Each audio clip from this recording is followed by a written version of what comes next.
दोस्तों, आज की कहानी का शीर्षक है सबिता भाभी के प्यार की कहानी। तो कहानी कुछ इस प्रकार है। किसी गांव के छोटे से मोहल्ले में सबिता भाभी की ममता और मुस्कान की चर्चा हर घर में थी।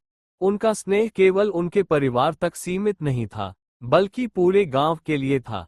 वो जिस तरह सबसे मिलती, हर किसी के दुख दर्द में साथ देती, उससे लोग उन्हें बहुत मानते थे। लेकिन उनकी खुद की जिंदगी इतनी आसान नहीं थी। उनकी शादी रमेश जी से हुई थी, जो एक मेहनती लेकिन थोड़े गंभीर स्वभाव के व्यक्ति थे।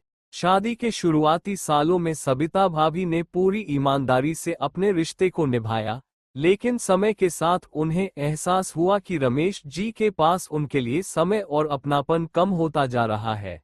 गांव में ही एक युवक, अनिल, जो कि गांव के स्कूल में शिक्षक था, सबिता भाभी की बहुत इज्जत करता था। अनिल जब भी गांव के किसी आयोजन में जाता, तो सबिता भाभी की सेवा भावना और उनकी हंसी उसे खास लगती। धीरे धीरे अनिल के मन में उनके प्रति सम्मान के साथ साथ एक अनकही भावना जन्म लेने लगी। एक दिन गांव में तेज बारिश हो रही थी। सबिता भाभी अपने घर के आंगन में अकेली बैठी थी। उनके चेहरे पर हल्की उदासी थी। तभी अनिल वहां आया, क्योंकि उसने देखा कि उनकी छत से पानी टपक रहा था। वो बिना कुछ सोचे उनके घर मदद करने आ गया। उस शाम जब अनिल छत ठीक कर रहा था, तो पहली बार सबिता भाभी ने उससे खुलकर बात की। उन्होंने अपनी जिंदगी की परेशानियां, अपने अधूरे सपने और अपने मन की बातें अनिल से कह दी। अनिल ने सिर्फ सुना, बिना किसी निर्णय के, बिना किसी सलाह के।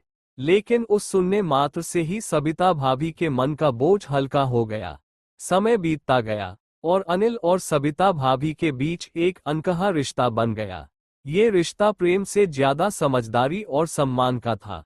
अनिल जानता था कि सबिता भाभी की दुनिया उनके परिवार तक सीमित थी, और सबिता भाभी भी जानती थी कि अनिल उनके जीवन में एक ऐसा दोस्त है जो बिना किसी स्वार्थ के उनका साथ देता है।